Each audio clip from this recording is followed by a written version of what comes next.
Hi class, so today in math we're going to be doing the next section of chapter 1, 1.7 is all about subtracting whole numbers. Our essential question is, how can you subtract whole numbers?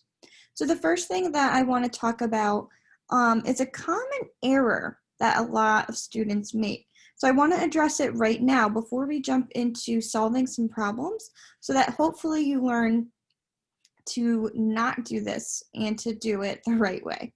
So a common error that sometimes people do is they try to take the easy option, the easy route out, and it's not regrouping. So therefore it doesn't work. So if you do this, let's say we're doing 270 minus 36. If you see 0 minus 6 and you're like, well that's weird, I can't do that. I can't take away anything from 0. So then what students accidentally will do is they'll say, well, then I'll just do 6 minus 0 and put 6. Unfortunately, it doesn't work that way. So whatever is on the top, so this top number, you have to subtract the second number from this. You can't flip-flop it and reverse it. It just doesn't work that way. Because then you're trying to take away 270 from 36, and we're not doing that, right? So when you see that problem where you can't take it away, you have to then regroup. You have to. So instead of doing that, we're going to do this the right way. So think about, remember, if the numeral on the top is smaller, then you have to regroup. This is smaller than this, right? So we're going to regroup by going next door to the number to the left. We cross it off, make it 1 less than what it was. So 1 less than 7 is a 6.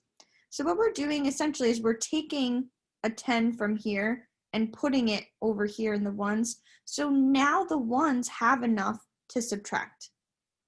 So we're going to give that 10 over here, and now we have 10 minus 6, and we can do that nicely. 10 minus 6 is 4.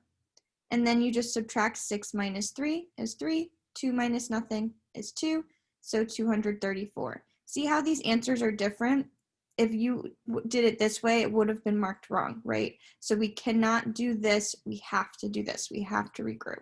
So just keep that in mind as we're learning how to subtract with regrouping. So like I told you guys in 4th grade, we do work with a little bit of bigger numbers. So we're going in this problem up to the 10,000s place with digits.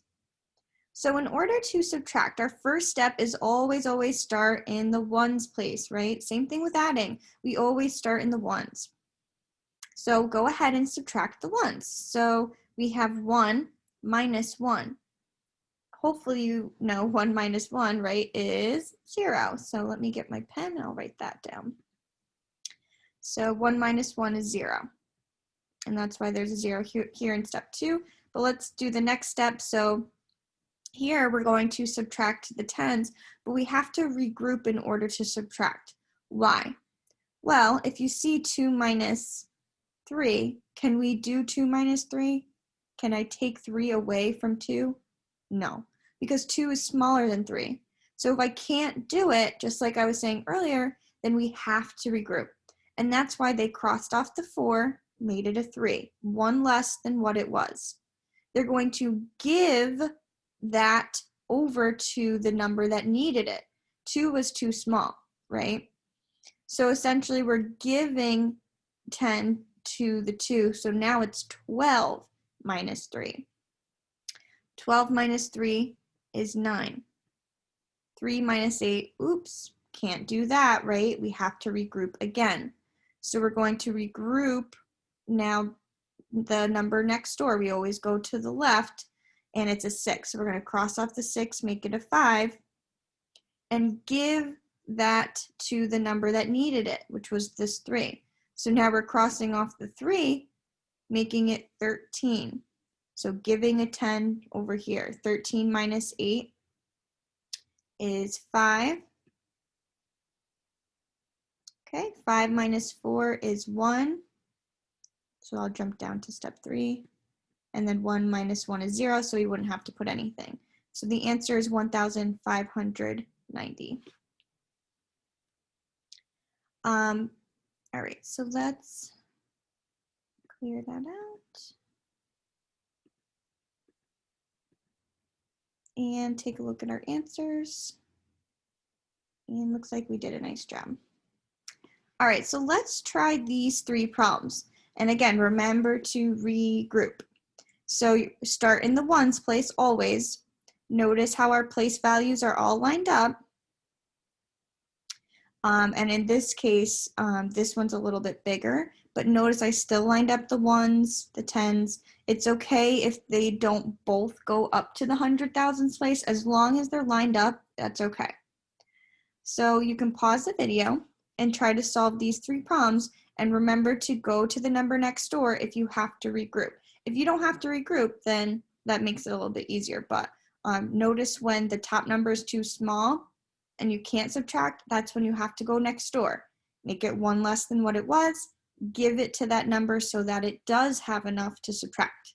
So pause the video and try these 3 problems. All right, so we're back to see how you did. So let's take a look at the answers. All right, so these had a lot of regrouping.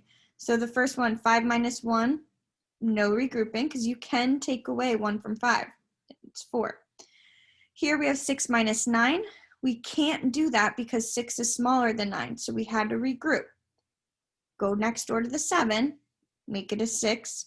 Give that 10 to the tens place, so now we have 16 minus 9. So the 6 became 16. Remember, 10 more. 16 minus 9 is 7. So we wrote down 7. 6 minus 5 is 1. 4 minus 6, we couldn't do that, so we had to regroup. Make the 7 a 6. Make this now 14. 14 minus 6 is 8. And then 6 minus 2 is 4. So you should have got 48,174 for that one. This one, 0 minus 4, I can't do that, so I have to regroup. Go next door to the 5, make it a 4. Give that 10 to the 0. So now that 0 is a 10. 10 minus 4 is 6. 4 minus 2 is 2. 4 minus 1 is 3. 2 minus 0 is 2. 2 minus 8, I can't do that, so we regroup. Go over to the 8. Oops. Make it a 7. Give that 10 to the 2, so now it's 12 minus 8 is 4. 7 minus 0 is 7, so you should have got 742,326 for that one. Last one we're doing is starting in the ones again. 4 minus 3 is 1. 2 minus 3, I can't do that, so I have to regroup. Turn that 2 into a 1. Now this is 12 minus 3, which is 9. 1 minus 4, I can't do that, so I have to regroup this one, make it a 0. Now this becomes 11 minus 4, which is 7. 0 minus 4, I couldn't do that, so I have to regroup, make the 7 a 6, make this 0 a 10. 10 minus 4 is 6. 6 minus 2 is 4. So 46,791 is the answer for that one. So that one even had like double regrouping, so it made it a little bit trickier. So check your work and see if you got those wrong, what error you made, and if it makes sense, and if you can fix them, that's great. All right, so for independent practice, you're going to go on Think Central, complete the assignment for 1.7. Oops, that's supposed to say subtract whole numbers. And then you can complete the exit slip for 1.7 as well in Google Classroom. And for full remote students, if you have your workbooks at home, you can practice page 44 to 46 has share and show on your own and problem solving to practice subtracting with regrouping.